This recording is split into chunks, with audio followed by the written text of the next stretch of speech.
It was an interesting day in the stock market, not because it was a huge overall response in the S&P 500 at the end of the day. We were only down about 0.25%, but we had some big movers within the market, including some consumer staples to the upside and a lot of utilities to the downside. And that appears to be continuing tomorrow as well. As we look at tonight's after hours movers, we'll find that Amazon is just rocking it to the upside. Apple is down just a touch, so we'll talk about that in tonight's video and how that may affect our sector charts starting as soon as tomorrow.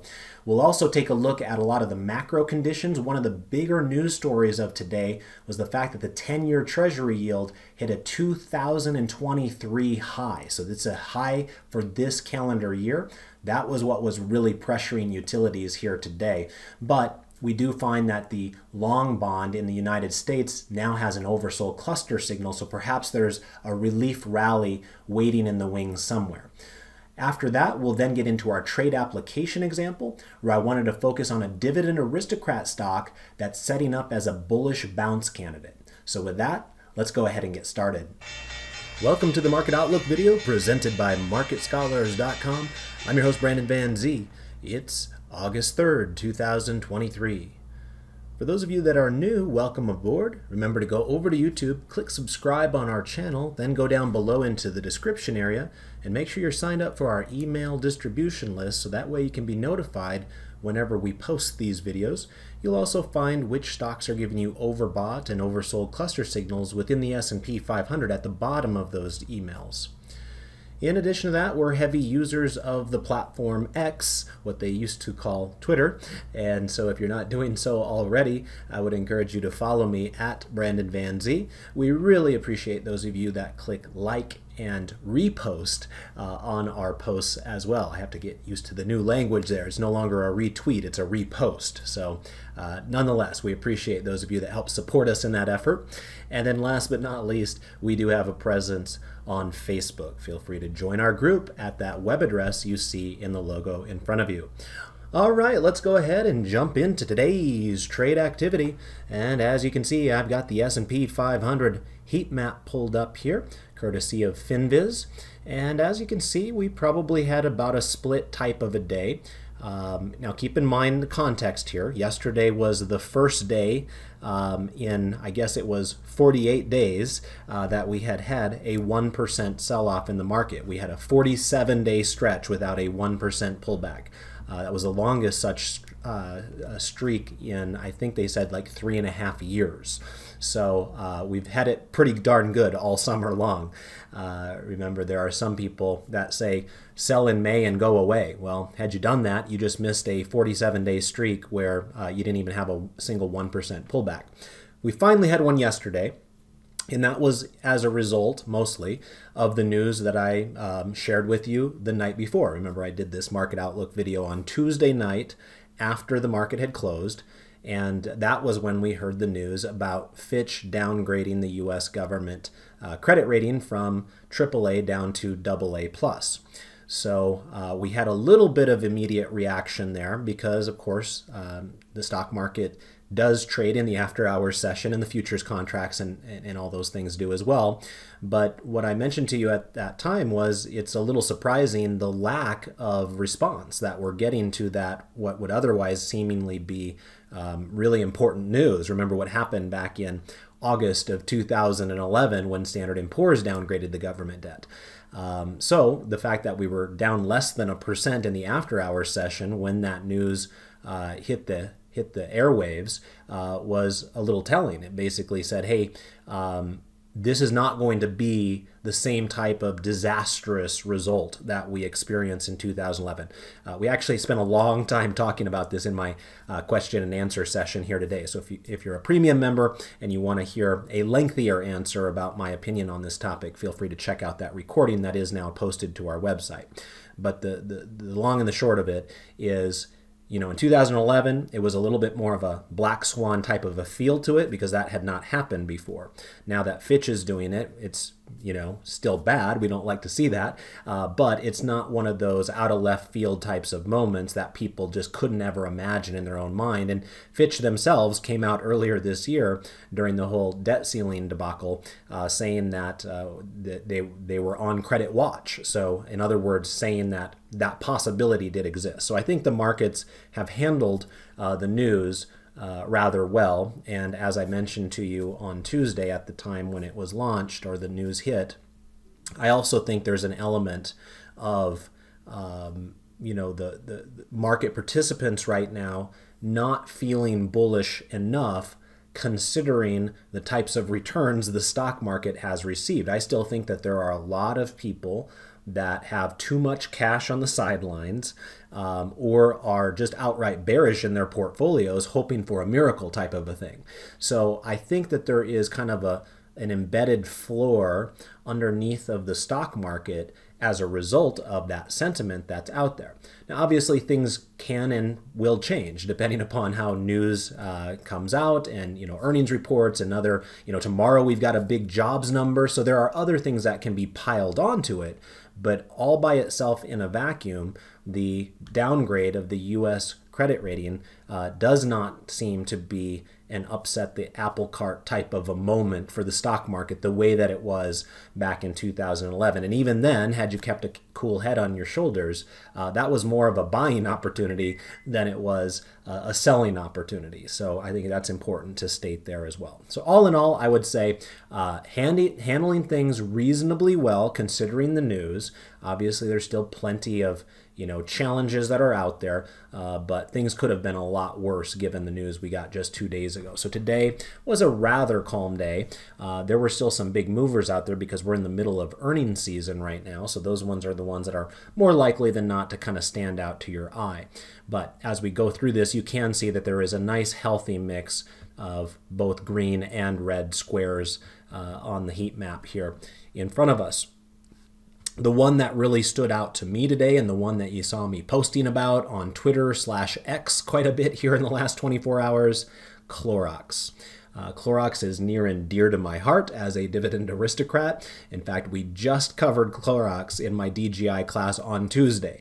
Rarely do we have a stock that we formally cover go up and 9% and actually lead the entire S&P 500 2 days later, but just so happened to shake out that way this time around. So Clorox, of course, fell out of favor about a year and a half ago or so, somewhere in that time period. After COVID, because of course everybody remembers, the Clorox wipes getting, eliminated from the shelves of retailers and this, that, and the other thing. And then they started building out their factory capacity, trying to ramp up production just in time for COVID to basically go away and for us to not really care about it nearly as much. And so they were left with a lot of inventory, a lot of excess product, and, their margins were getting squeezed and this, that, and the other thing from, inflation. So last year, when my dividend growth investing class decided to buy it, I think it was in February of 2022 when we were taking that leap of faith, there were definitely some people questioning our decision, to put it mildly. And I always know that if I'm talking about something that is very controversial and even people who consider themselves dividend growth investors are telling me that I'm wrong, that I might actually be onto something, because usually that's the type of situation that tends to frustrate other people when they actually watch the stock do what they expected it not to do. So it is true that you have to take a bit of a leap of faith in this business, but very, very happy to see Clorox erupting higher for a 9% increase here today. So congratulations to all of you Clorox shareholders that were out there. Exxon had a reasonably good day, up about 2%. Tesla was also up about 2%. AMD had a little bit of a bounce back from yesterday. They were up about 3.5% today. Berkshire Hathaway had a nice day, up about 0.75%. Costco was up about 1%. Johnson & Johnson was up about 0.43%. And by the way, that was another big topic during our question and answer session today. We had a conversation about the exchange offer that is being presented to Johnson & Johnson shareholders for their upcoming split off, not spin off, but split off of Kenvue. Of course, Kenvue already IPO'd about 5 months ago, but there's an exchange offer that is due here within just a few weeks. They are giving Johnson & Johnson shareholders. So we spend a considerable amount of time in my Q&A class hashing out the pros and the cons of that decision. So feel free to watch that recording if you are a premium member of Market Scholars. But of course, Johnson & Johnson, a dividend king and well-regarded stock in general there. But it's done fairly nicely here recently as well. In terms of any big losers now, oh, and by the way, I should mention, in terms of our other Magnificent Seven stocks, NVIDIA was up about 0.5% today. Google was just barely above break even. And then you can see Amazon was up about 0.5% in today's normal session. In terms of the other Magnificent Seven, you can see Meta was down about 1/3%, Microsoft was down 1/4%, and Apple was down 0.75%. Now, the reason I wanted to make sure that I emphasize Apple and Amazon is, as I mentioned on Tuesday when I was last with you, the world would be widely excited about Amazon and Apple here on Thursday afternoon. And here we are, 2 days later. We have arrived. And both of them have now reported their earnings. I pulled them up here in the Yahoo Finance app. Some of you know that when we are, when I'm recording this and we're talking about our stocks that are reporting earnings after hours, a lot of times I'll show you what the response is on the Thinkorswim platform, which is nice because you can kind of see the movements of the stock in the after hours session. But one of the bad things about that is it doesn't show us what the percentage change is. So sometimes I just have to guesstimate it based upon some quick math in my head, which isn't always the most accurate thing. So tonight I'm doing it a little bit different, where I wanted to show you the exact percentage response that we are seeing so far with those two very, very important companies to our market here in the United States. So first things first, here's Apple. So Apple, as I mentioned before, closed the normal session down about 0.75%. Now here's what the after hours looks like on Apple. Sadly, it is down a little bit, but to be fair, this is not some sort of a disastrous result, right? We're only talking about a sell-off of 1.83%. So we can live with that. That's not the end of the world. It would be much more concerning if it was like a 10% sell-off or something like that. And there are other stocks that are down that much. We've actually seen quite a few stocks with very, very exaggerated movements here this week. Those of you that look at or read my 9 at 9 every morning at 9 a.m. Eastern time can confirm that. There's been some really big movers here lately. So this is kind of a yawn, quite frankly, down just 1.84%. So that's the somewhat bad news, and really it's hard to even call it bad because it's kind of a nothing burger. But fully offsetting Apple is Amazon. And take a look at this. Amazon is just crushing it to the upside in the after hours session. So they closed the normal session up about 0.5%, but here's the after hours move that we're looking at, up nearly double-digit percentages. And remember, this is a massive company. We're talking about a $1 trillion company here, tacking on, almost 10% in that case. So we're talking about, $100 billion or whatever it is. We're not talking about, chump change that you're finding in your couch cushion here. We're talking about major, major movement.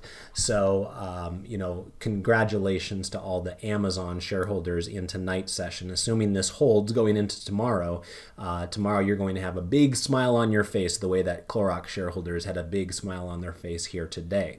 So then you might be wondering, well, how is that affecting the market in general with those two big kahunas out in the after hours session? So let's pull up SPY here as well. And you can see that the net effect on the S&P 500 appears to be a positive one, where SPY appears to be trading higher by about 0.25% after hours. So a little bit of negativity out of Apple, but because of the enormous move out of Amazon, it was more than enough to offset that. So that's a good sign there. And again, careful reading too much into that, because tomorrow is an important day. Remember, it's typically the first Friday of every month that we get the jobs report. So that could very well completely offset or enhance whatever we're seeing right now in the after hours session. But at least Amazon looks to be guiding us to the promised land at this moment in time.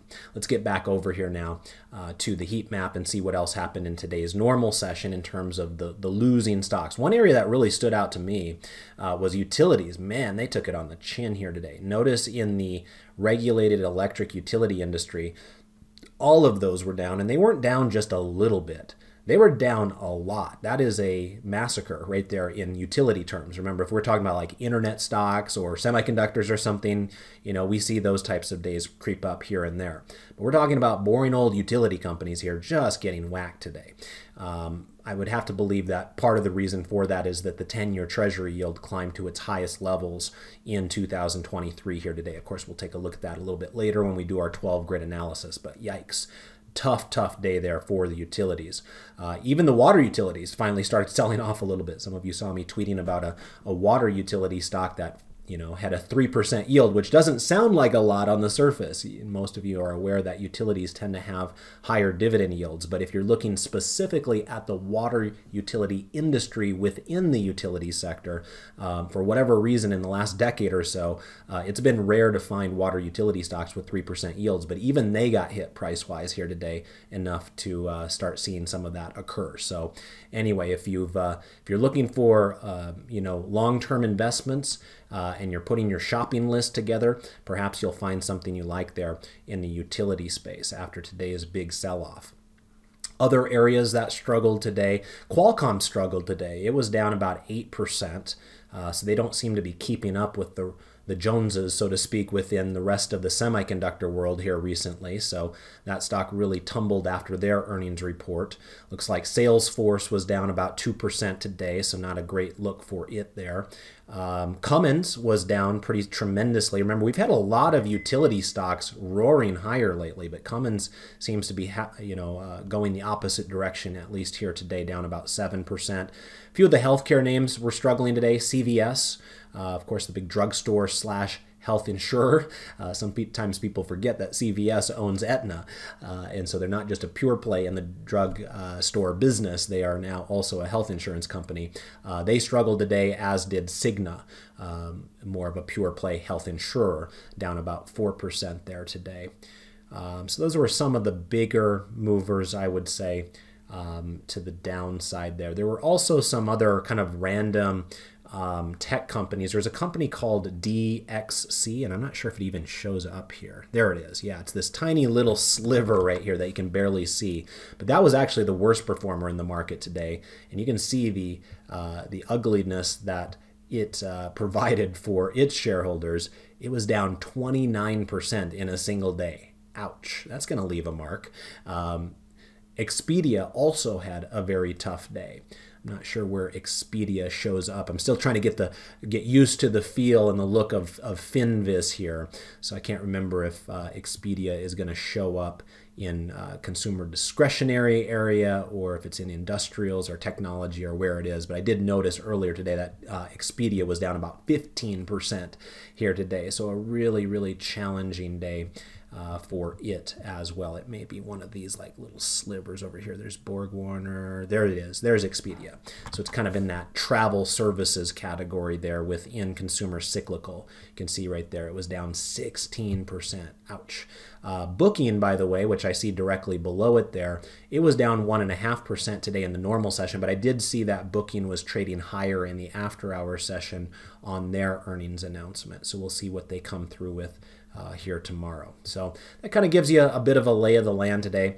A bit of a mixed day, but there were certainly some exciting movers, right? It wasn't one of those mixed day where everything was, up 0.5% or down 0.5%. We had some pretty exaggerated movements in both directions, and I would say, the utilities really kind of caught me caught my eye there with how consistently weak they were here in today's trading. All right, let's go ahead and now pop on over here to the main part of the platform, and let's take a look at the specific breadth numbers. You can see that we had 207 stocks out of the S&P 500 closing higher here today.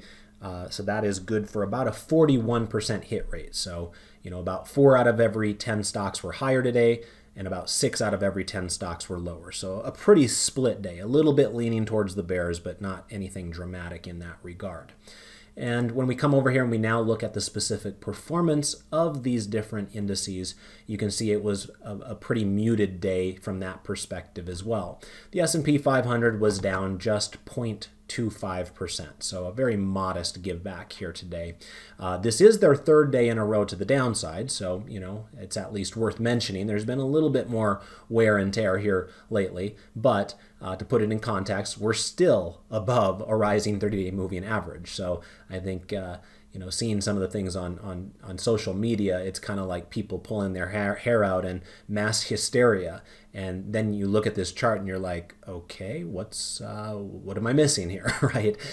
There's not a major downdraft in the market yet, but maybe that's on the horizon. So we always have to stay open-minded towards that possibility. But right now, this is just par for the course. This is a normal move within an uptrend that we are seeing right here. You'll also notice, by the way, that the S&P 500 continues to have its strongly bullish posture, but just by the slimmest of margins. Notice that the intermediate line is at 80.49 and falling. Remember, the upper reversal zone on the market forecast indicator is at 80 exactly. So we're at 80.49 right now. In other words, if we do have a sell-off day tomorrow, even if we have a flat day tomorrow, there's a decent chance that we would go to a weekly bearish posture on the S&P 500.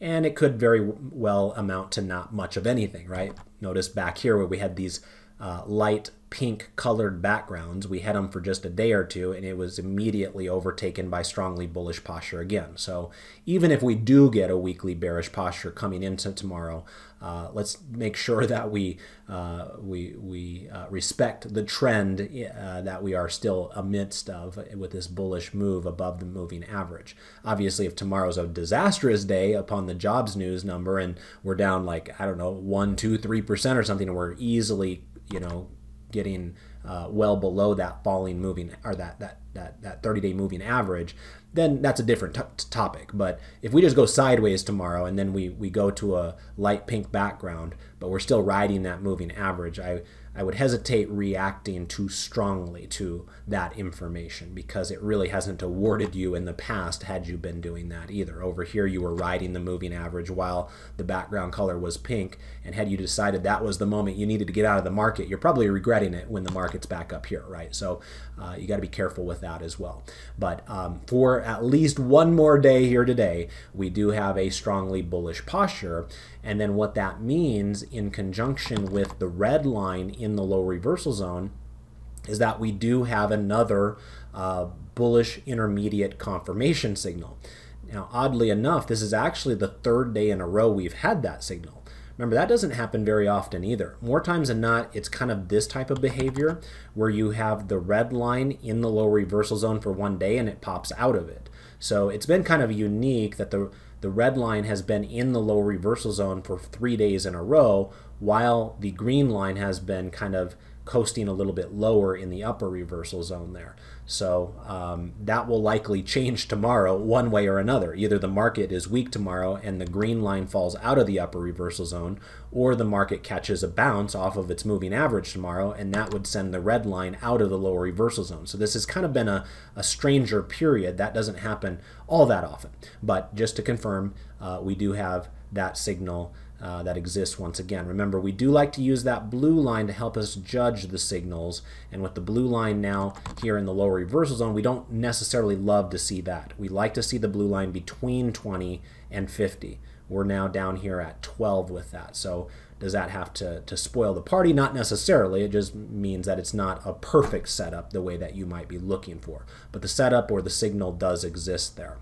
In terms of the other indices, you also have a bullish intermediate confirmation signal here on the Dow Jones Industrial Average. Green line upper reversal. We've got the red line still in the lower reversal zone, but you have that same problem where the blue line is below 20 here. So take it for what it's worth. But with the Dow, this is only the second day in a row to the downside. By the way, I was going to mention, I should have mentioned this on Tuesday, but I forgot, with it being the first day of the month of August. But we're only in the third day here, so we're not too delayed here. But I was going to mention that for the Dow, strangely enough, August is not a particularly good month. It's actually the worst month for the Dow. I don't think a lot of people talk about that, but it's probably because most people spend their attention analyzing the S&P 500 as opposed to the Dow. But yeah, strangely enough, August is the worst Dow month here over the last several decades. It's not a huge disastrous result because no months are. Remember, the stock market goes up over the long term, which means that most months go up over the long term.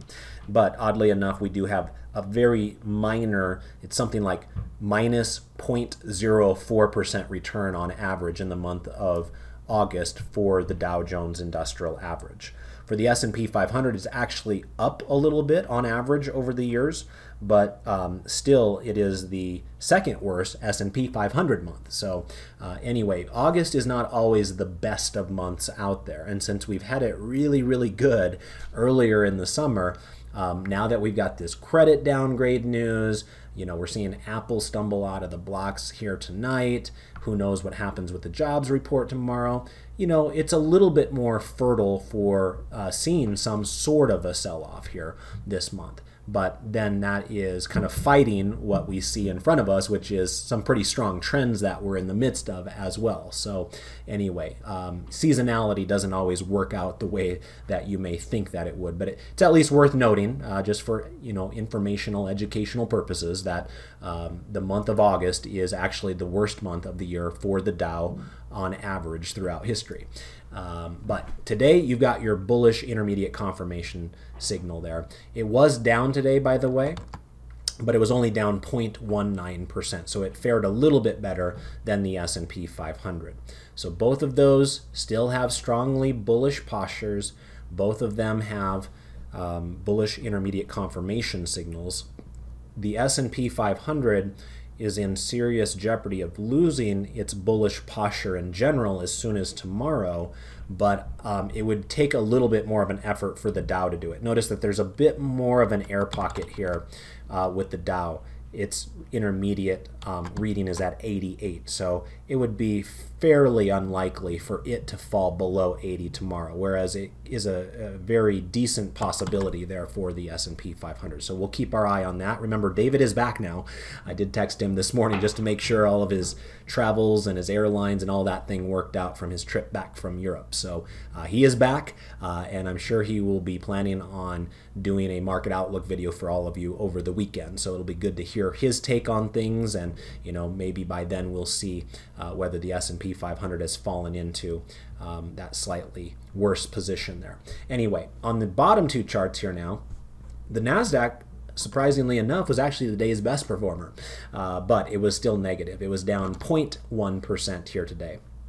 You can see that the NASDAQ is really just kind of riding its upward trending 30-day moving average here at the moment, but to my eye, it seems like the NASDAQ has been the one that has been a little bit more out of favor here in the last couple of weeks. And remember, that's the opposite of what we've seen for most of 2023. This has definitely been the year of the tech stock, and the year of the NASDAQ kind of, plays right into that same theme. Remember, when we were looking at the different sectors on Tuesday's video, technology actually had a weekly bearish posture at that time. I'm assuming that it probably still does, but anyway, we're starting to see a little bit more of that, it seems like, here, where those really exciting areas of the market are maybe cooling off just a little bit. It's not dramatic, but a little bit of cooling off there, giving way to a little bit of rotation of money underneath the surface, perhaps to some of the stalwart types of companies, maybe like a Clorox or what have you, something like that, right? So anyway, notice here on the NASDAQ, it hit its 52-week high on July 19th. Has not achieved a 52-week high since then, whereas the 52-week high on the S&P 500 was on July 27th. So that's a pretty big difference. July 19th, July 27th. They're not moving in perfect unison right now. So that's another way to kind of tell that some of those really exciting tech stocks, the growthier element of the market, has kind of cooled off on a relative basis versus the rest of the market, right? Because we have seen a lot of those industrials companies continuing to click to the upside. Something like Eaton comes to mind, right? We talked about that on Tuesday. Well, Eaton is going to be a type of industrial company that's definitely going to be in the S&P 500, but is unlikely to be part of the NASDAQ composite. So it does seem like there's just a little bit of rotation there. We'll see if it leads to anything more serious down the road. But anyway, the NASDAQ right now, as you can see, is the only one of these four indices that does have this light pink background color. So that's another way to say that the NASDAQ here in the immediate recent 3 weeks or so has been a laggard compared to some of these other areas. But today it actually held in there the best, only losing 0.1%. So NASDAQ has a weekly bearish posture. However, it remains just by the slimmest of margins above its rising 30-day moving average here. So there's a decent chance it could bounce tomorrow if we get a good jobs number that the market appreciates. Anyway, let's take a look here at the Russell 2000 now. And as you can see, the Russell 2000 was down 0.28% today, so it was actually the worst performer. Not that that is a terrible number or anything like that, but it was slightly worse than what we saw to the S&P 500. Similar to the S&P 500, this is its third straight down day, and that was the case with the NASDAQ as well. So really only the Dow was the only one that had a 2-day losing streak. So the Russell 2000 down the most today, but as you can see, remains well above its rising 30-day moving average and does remain with a strongly bullish posture. Similar to the Dow, you've got a decent amount of wiggle room here with the intermediate line at 88. It would be fairly unlikely for it to fall out of that upper reversal zone tomorrow. So the one that's the most worrisome from that perspective is the S&P 500. Okay, all right, let's go ahead and pop on over here to the internet. I always like to get a chance to say thank you to those of you that help support these presentations. We ask you to click like for us there on social media, especially this X or Twitter, however you want to call it.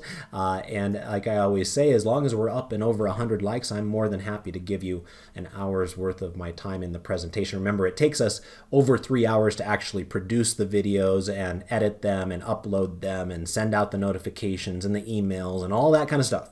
We don't have a staff, so David and I are doing that on our own. So we want to make sure that our time is worth it and that it is being well respected by our audience, and that is our easiest way to judge that scoreboard, so to speak. So as long as we're up and over 100 likes, I'm more than happy to put in that effort for you guys to do a full-length video. And you guys stepped up to the plate nicely for me on Tuesday with 113 of you coming out of the woodwork. So thank you to all of you, especially those of you who did it then, but we're not doing it in the week before when we weren't getting to 100 likes. So it tells me that some of you were like, yep, I've been kind of slipping on that mark here lately. Let me get back into that groove. So there might have been about 15 to 20 of you with that mindset, and I noticed it, so thank you. I appreciate that.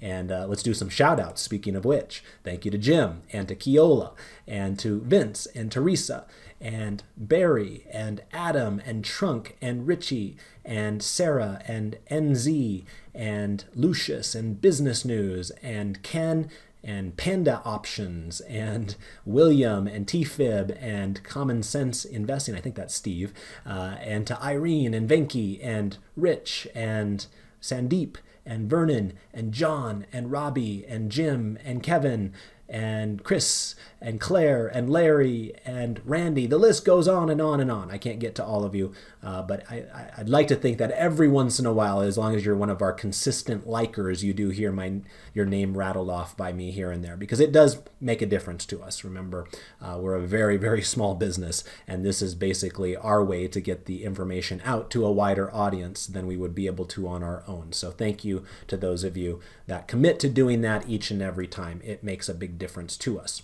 All right, let's go ahead and take a look at some other information here.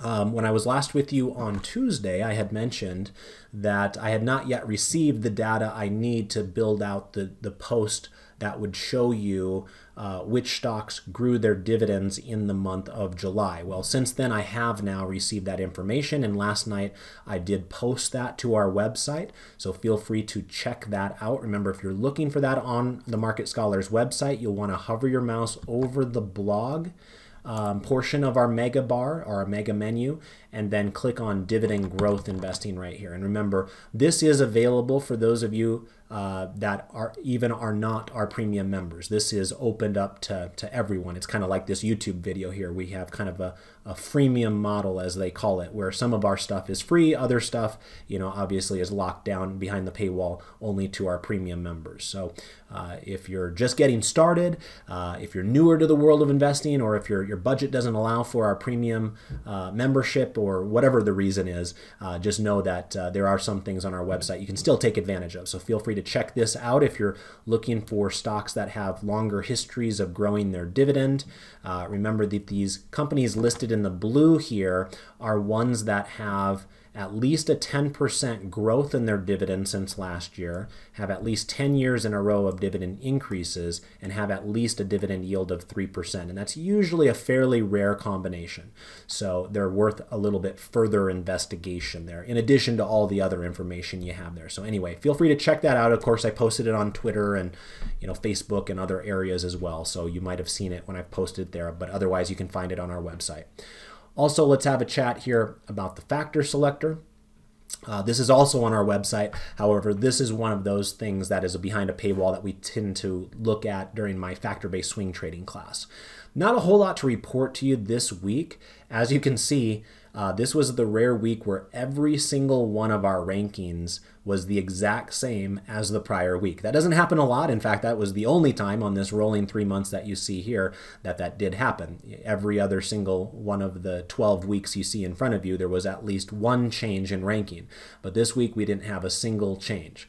Low size continues to do well, probably because the financials are doing a lot better. And remember, there's a lot of banking stocks in that low size category.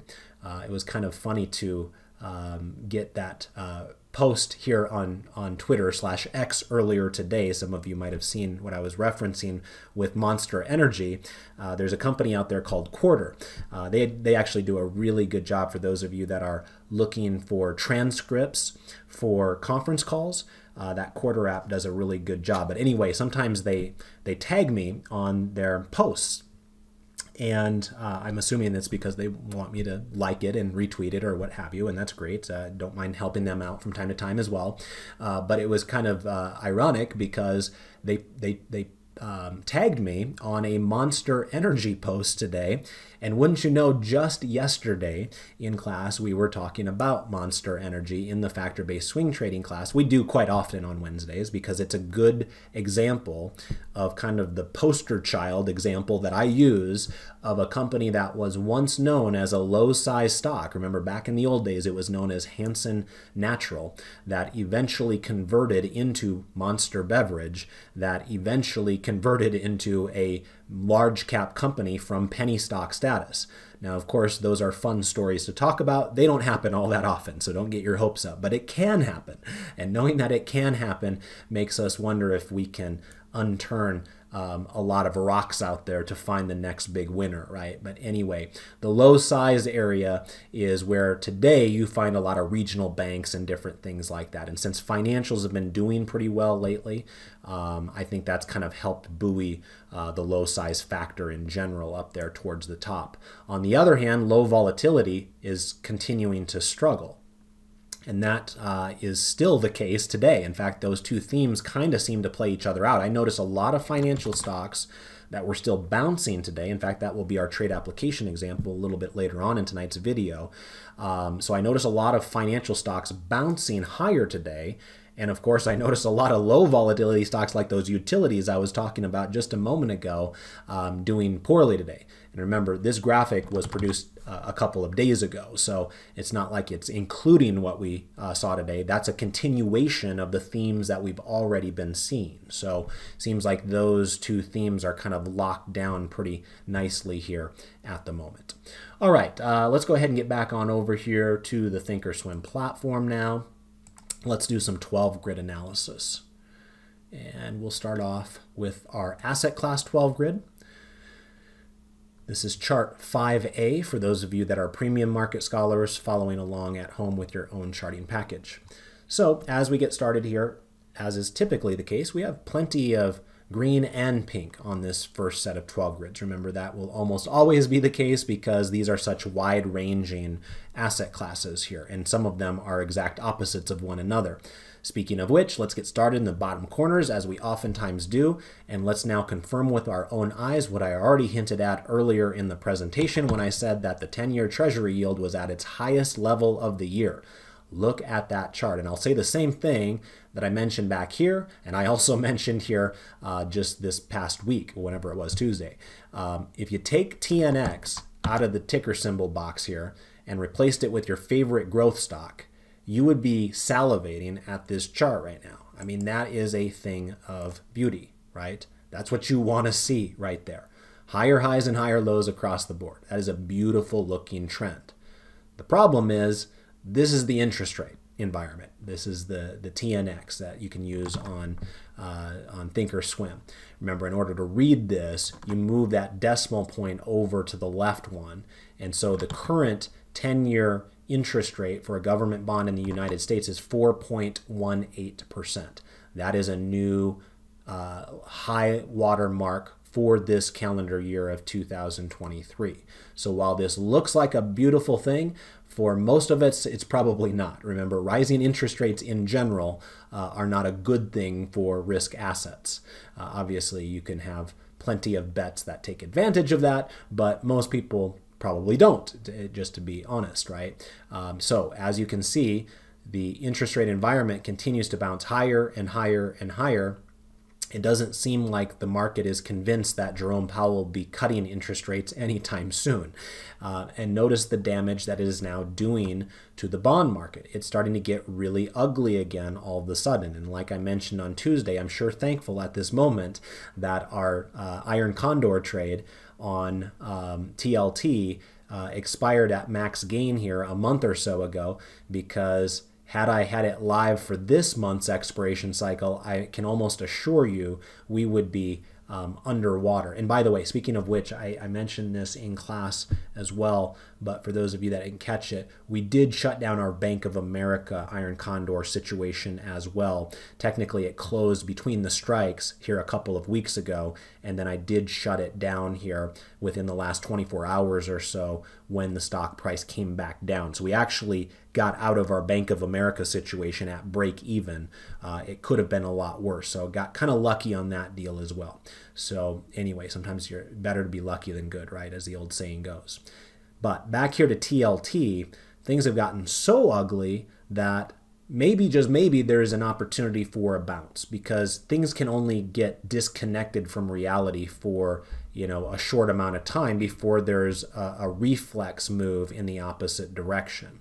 And that's kind of what we use these oversold cluster signals to help us identify. If we look at TLT here, let me try to right click and maximize this so we can see it a little bit better. A reminder that these little green dots, when you see them show up on our charts, it basically means that you have the red, the blue, and the green lines in the low reversal zone of the market forecast at the same time. And that doesn't guarantee anything. Remember, nothing is 100% in the world of technical analysis, but what it's designed to do is give us a heads up that either the selling has gotten a little bit too extreme in the short term, or the buying has got too extreme in the short term if you ever see the red dot show up. We don't have any examples of the red dots here, but maybe if we pull up TNX, I can show you what that looks like. Here was an example of the red dot showing up on TNX, and that occurred back here on July 5th. But back to TLT, we're seeing the green dot show up. And so this is giving us a heads up that this is not necessarily destined to have a trend-changing move back to the upside, but it could be due for a bit of a relief rally, right? Just a little pop higher, right? Like last time, here's a good example of what my expectations would be. You get this selling to a point where you have this green dot appear, and then you get a reflex rally back the opposite direction, but it's not actually a trend-changing rally. In other words, this was a downtrend. It remained a downtrend. It didn't somehow go into an uptrend, right? It failed that attempt. It was trying to, and you know, maybe a few more days or a few more weeks it could have done it, but that wasn't in the cards. It failed. It rolled over again, and it remains in a downtrend. So we could be due once again for that type of a move back towards the upside on TLT, but until proven otherwise, I'm going to assume that we're going to remain in this downtrend for TLT. It's just that maybe, just maybe, the selling has gotten too extreme here more recently. This is kind of feeling like a crescendoing type of an event right here, right? And this could be part of the aftermath of, you know, the U.S. credit downgrade news that we saw there as well. So that could very well be playing a role here, right? If your credit rating is decreasing, your cost of that capital is increasing, right? Just like on your own personal level. If your credit rating is worsening, the bank is going to allow you to borrow money from them, but at higher rates. And that could very well be what's in store for the U.S. government as well, which is why we are now seeing interest rates going higher and the bond prices themselves falling off of a cliff. That needs to kind of be rectified there, so to speak. You can see that it wasn't just the U.S. government bonds that were struggling. You also saw that foreign bonds were struggling today. They weren't down nearly as much. The government bonds here in the U.S. were down over 2% on the long end of the curve. Foreign bonds on aggregate were down just about 0.25%, but you can see still doesn't look too appetizing there either, right? We have a clear move below the falling 30-day moving average on foreign bonds as well. And then high yield bonds were down about 0.33% here today. You can see they just have a light pink background color, so it's not as aggressive as the selling in the bonds in the other two categories. Nonetheless, it has easily broken below that falling 30-day moving average. Notice the moving averages on all three of the bond categories are now red. It's not generally a good sign when you see that.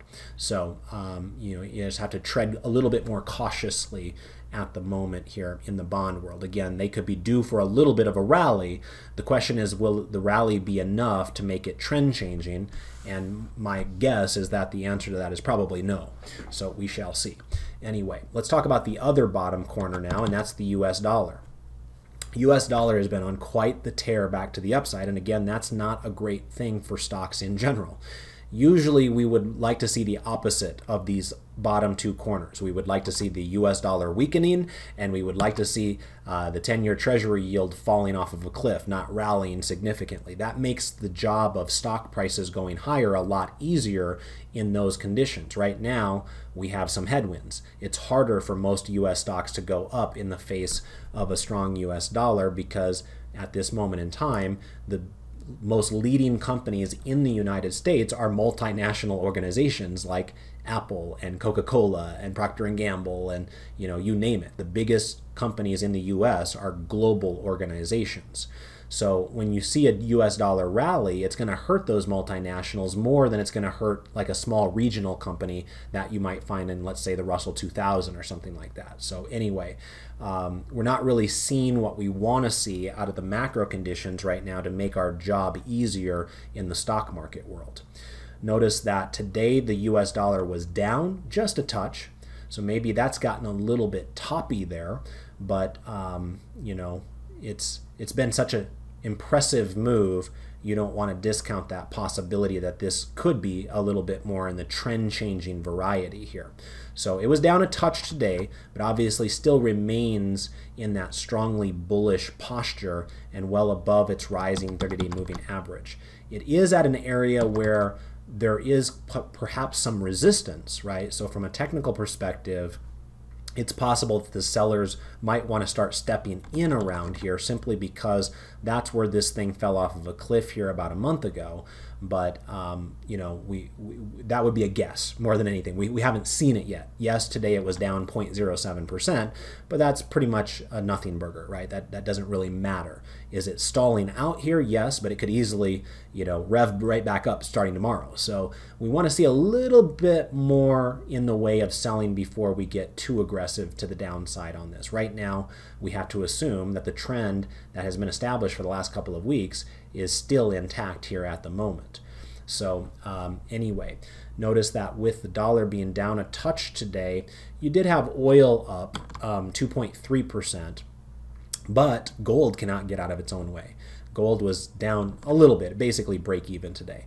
Remember, that doesn't break my heart because we currently do have an iron condor going on GLD, and this is exactly what I wanted out of it when I placed that trade. Sideways action, right? That's neutral trading for an iron condor. So it's not breaking my heart that it's not going anywhere else, but at some point it's going to make a move, and when it does, we'll let you know during these videos. Again, assuming you're clicking like and we're doing the full hour-long presentation where I look at the 12 grids, we'll catch this stuff in real time when and if it does happen.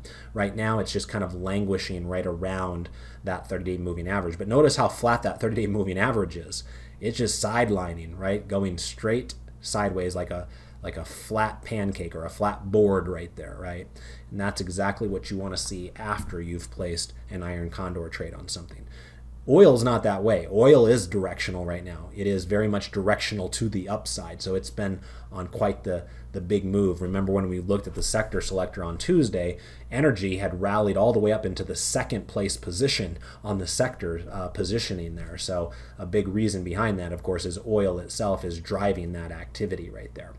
On the top rung now, you can see that we had a little bit of mixed results in the foreign stock markets. In the developed foreign stock markets, we were down approximately the same as here in the United States.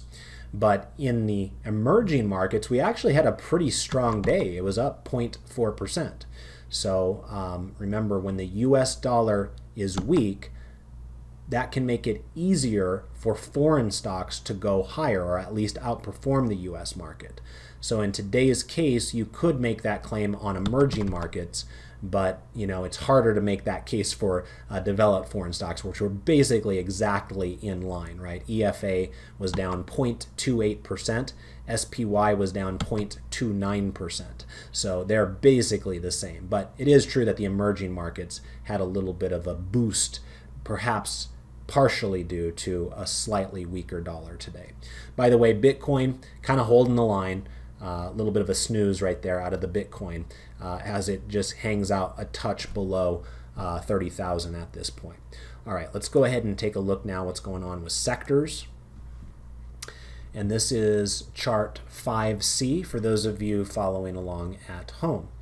The one I was curious about is the one that I was mentioning caught my eye on the heat map, and that was utilities. Look at this move on utilities down below here. That is one of the uglier candles that you're going to see on utilities. They come out every so often, like this one over here was a really ugly one as well, and it looks like this was a really ugly one. But remember, you typically don't expect to get 2% moves out of the utilities. It's just not all that common. Yes, they're driven around by macro conditions, especially interest rates, so it's possible for that to happen. But generally speaking, their business models are very calm, quiet, boring, however you want to describe that. So the typical stock action in that area is also boring. That's not the case here recently. We had some big moves up, and now we've seen that followed with some pretty big moves down. So notice that on all of these charts here, this is the only one that has the dark shade of pink, saying that we have a strongly bearish posture. And remember, I pointed this out to you guys on Tuesday as well.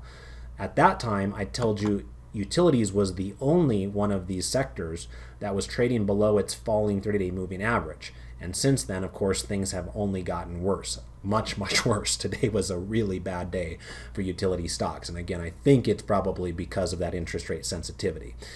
So if we do get some sort of a reversion to the mean type of a move out of TLT, what that likely means is that interest rates are going to fall. And if that happens, then utilities are kind of in the same camp as TLT. They're probably due for a bit of a bounce. Whether we get it or not, anybody's guess. But, after this type of selling, it wouldn't be entirely surprising to get some sort of a bounce out of the utilities. That was really, really aggressive selling to the downside here today. These other defensive areas also sold off today. Remember, REITs also have interest rate sensitivity, so they were down 1.37% today. They were the second worst. So the two worst performers today were the two that were the most interest rate sensitive on a day when the 10-year Treasury spiked to its highest level interest rate-wise in 2023. In terms of who the best performer was today, that appears to be energy. So those oil stocks seem to hang in there reasonably well. XLE was up 1.01% and does continue to have that strongly bullish posture that we see here above that rising moving average. I also wanted to point out technology because I was kind of curious about this as well when we were having the chat here earlier about the NASDAQ. This is what I was afraid I was going to see, because even on Tuesday, I remember telling you guys how we had already gone to a weekly bearish posture on technology. Today it looks even worse, right? Tuesday was this day. It was still up here closer to highs. Now all of a sudden we find ourselves actually trading below the 30-day moving average on technology. That's not good. And remember, with today's activity or the after hours activity, some of you might be thinking, well, can Amazon bail it out? Well, remember, Amazon's not part of technology. Sometimes people still confuse that. Amazon's part of discretionary, so that might help discretionary tomorrow, but it's not going to help technology directly. Apple is part of technology, and Apple is down after hours, so that's not really going to help their cause. Now, if the jobs number is really good and we see a huge rally across the whole market tomorrow, that could be diffused. But right now, you got to start worrying a little bit more about technology than we have in the last several months. We're actually below the moving average here all of a sudden. So let's keep our eye on that story, see how it plays out moving forward. Also wanted to point out here real quick, the financials were up just a touch here today, but they remain in a strongly bullish posture above a rising moving average. I'm pointing them out because that is where our trade application example will come from here today. So let's go ahead and get into that conversation. We'll just pull up our swing trading chart here, chart 3A. You can see here's what it kind of looks like with the S&P 500 right now, but the stock in question that I placed the trade on is a somewhat well-known company amongst dividend stock traders, and that is Franklin Resources, ticker symbol BEN, of course, kind of representing their corporate logo with Ben Franklin. But this is the company behind Templeton Investments, and some of you probably own their mutual funds and things like that in 401ks or what have you.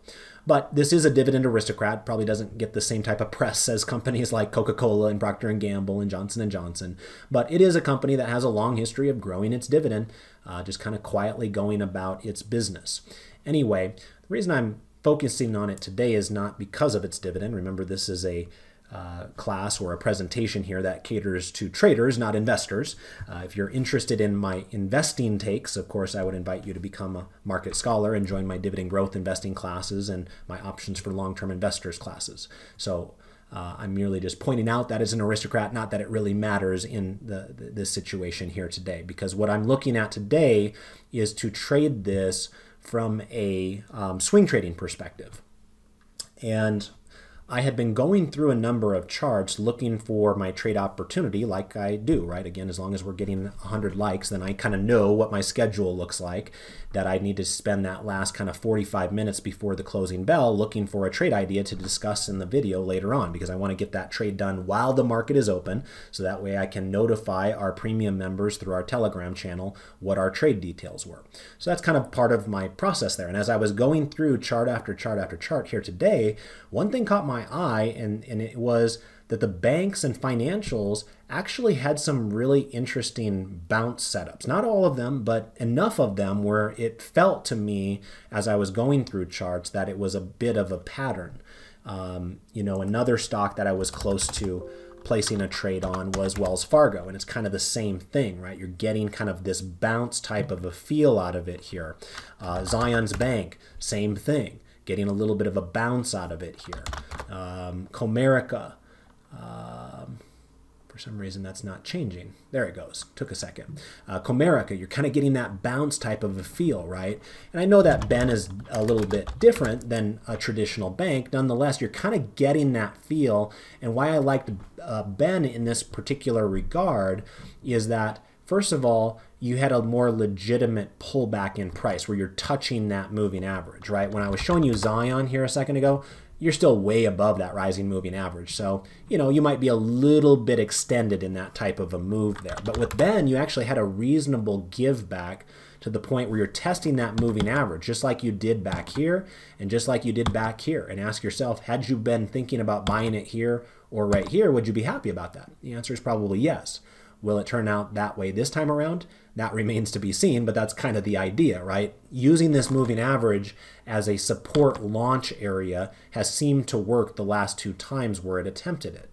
Now, in addition to that, I also noticed that we had what's known as a bullish near-term divergence signal.